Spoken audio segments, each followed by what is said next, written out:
Hello, everybody, and welcome back to another episode of Hooked on Fantasy. I'm your host, Luke Saw, coming at you with another divisional breakdown episode. Today, we have the AFC East on the agenda, which is a jam-packed division full with fantasy football stars, new rookies, and potential breakouts and busts. So we're going to dive into this entire division top to bottom, every single team with every single fantasy-relevant player.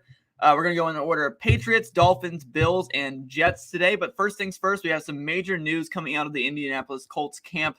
Carson Wentz, new quarterback for the Indianapolis Colts, acquired from the Philadelphia Eagles this offseason, has sustained a foot injury and has undergone surgery, will undergo surgery today. The report came out on Monday. Today, you'll be listening to this on Tuesday. Tomorrow, Carson Wentz is rumored to miss 5 to 12 weeks, which is a very wide timeline.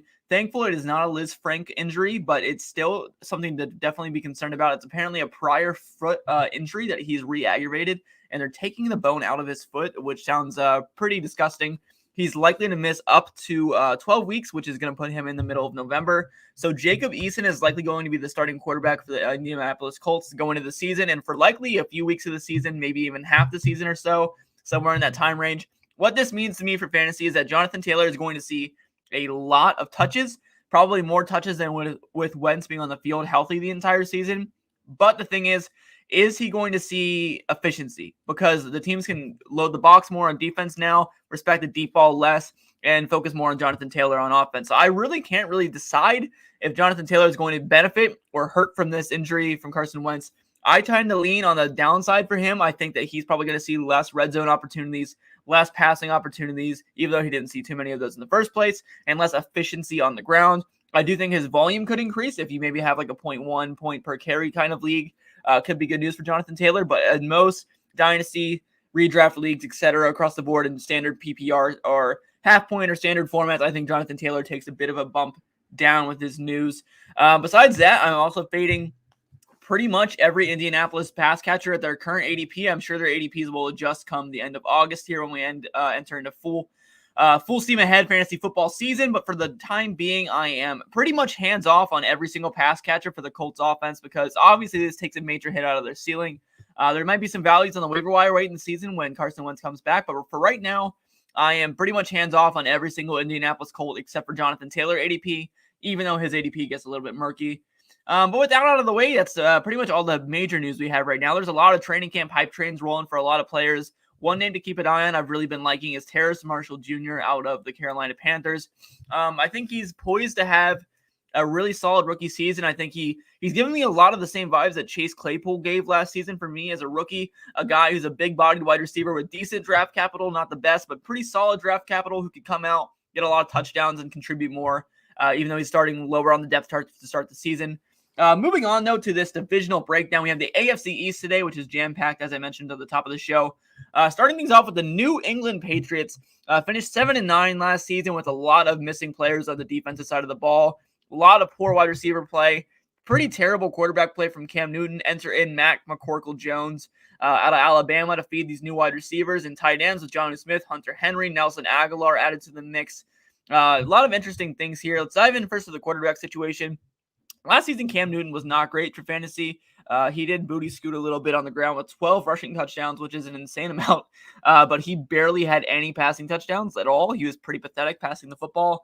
I do think this job will go to Mac Jones sooner rather than later this season, and I think that will be a big bump for their skill position players. But knowing Bill Belichick in this New England Patriots offense, it's going to take some time. I think Cam Newton starts at least 8 games this season. I think we'll see Mac Jones come in and some blowout victories, some blowout losses. It'll be interesting to see what happens there, but I do think that Mac Jones will see the field in some capacity this season, and Cam Newton will probably be set on the bench at some point.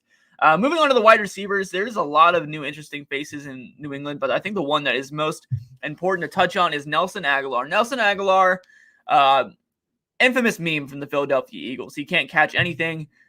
He has stone hands. Last season, though, he was in Las Vegas, and he was actually a pretty solid fantasy asset for your teams. I'm pretty sure he was a pretty good weekly flex start, wide receiver 3 type guy with upside. He has a nice PPR play, and I do think that the New England Patriots are going to deploy him in the same aspect. I think that right now, he is the best wide receiver on the New England Patriots talent-wise, is Nelson Aguilar, which is disgusting, but I think Aguilar could compete for relevant fantasy touches, and I think he's definitely worth rostering on your dynasty teams. And in redraft, they'll probably be on your waiver wire or go at the very end of your draft. He's basically free. Definitely take a shot on him if you're looking for wide receiver depth at the end of your drafts. Moving on to tight end. So tight end for the New England Patriots is very, very, very interesting. They spent a ton of money this offseason going out and getting Hunter. They spent a lot of money going out this offseason going out for Jonnu Smith and Hunter Henry, two very, very solid pass-catching tight ends. They spent a lot of money. I think that they're definitely going to have a very large carved-out role in this offense. I think that Hunter Henry is probably going to take a bit of a back seat because he is the backup on the depth chart, obviously.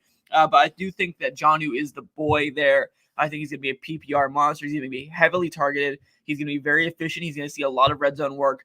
Sure, Henry's going to nibble into that, but I do think we're going to see a lot of a two tight end set offense from the New England Patriots. We've seen them do it successfully with Aaron Hernandez and Rob Gronkowski back in the day.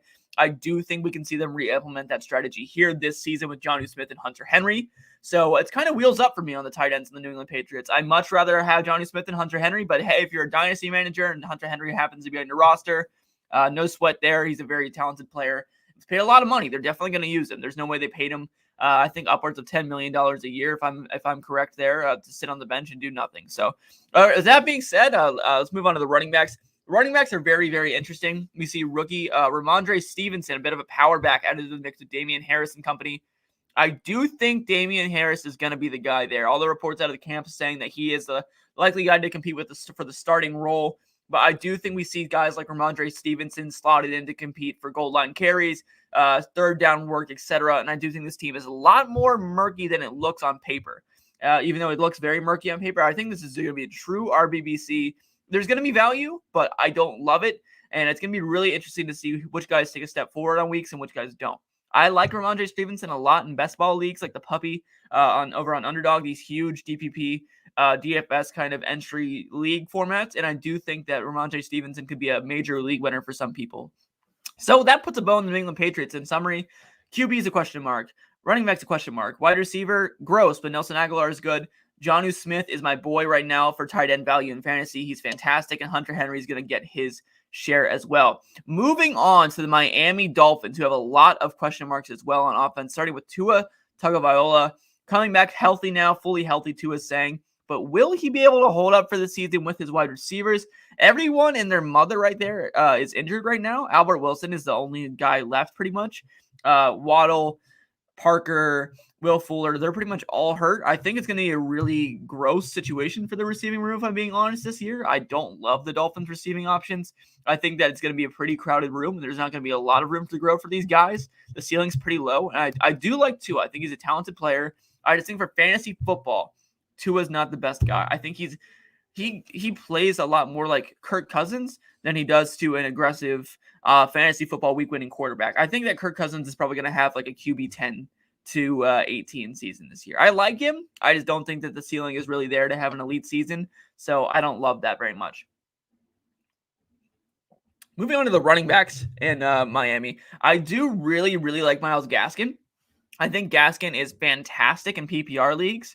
I think he's going to be peppered with a lot of targets. He's going to see a lot of goal line carries and opportunities and touches in an offense that will be putting up points in a team that will be winning game scripts and be winning games this season. I do think the Miami Dolphins are a good football team. I think they're going to win upwards of 9 games this season, being a lot of positive game scripts for Myles Gaskin to run the football in.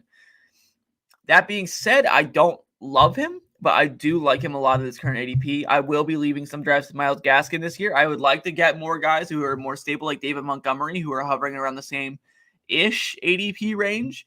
But I do like Myles Gaskin. I think he's like the only Dolphin I really love this year. Mike Gesicki feels like a decent guy. I mean, if you really need a tight end at the end of your draft, Gesicki's a fine choice. I just don't think there's enough targets for him to really be extremely relevant this season. So moving on to the Buffalo Bills, fantasy powerhouse in its own right this year.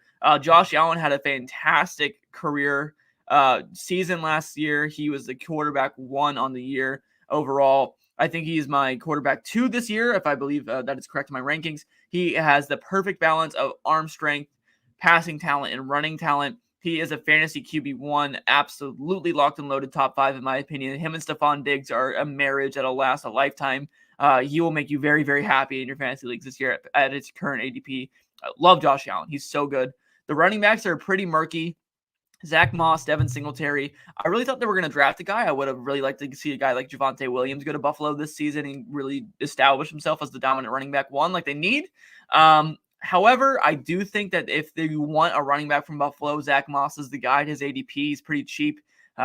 Devin Singletary just feels pretty disgusting. I think Zach Moss has a higher chance to score more touchdowns this season, and that's what you want. Obviously, you want touchdowns. So moving on to wide receiver. I mean, do I even need to talk about Stephon Diggs? I mean, he's a dog. He's an elite wide receiver, especially in PPR. He's going to be a top 5 guy guaranteed this year. Love Stephon Diggs. He's amazing. I'll kiss him on the lips every time I see him in public. I'll just smooch him. Beautiful man, beautiful hands, beautiful wide receiver. Moving on to tight end, it's very forgettable. Bouncing back to depth wide receiver, though. Gabriel Davis had a lot of dynasty hype this offseason. I kind of got on the train, but I got back off the train with Emmanuel Sanders coming to town. Everything out of camp is saying that Emmanuel Sanders has been like the missing piece in Buffalo. He's looked fantastic.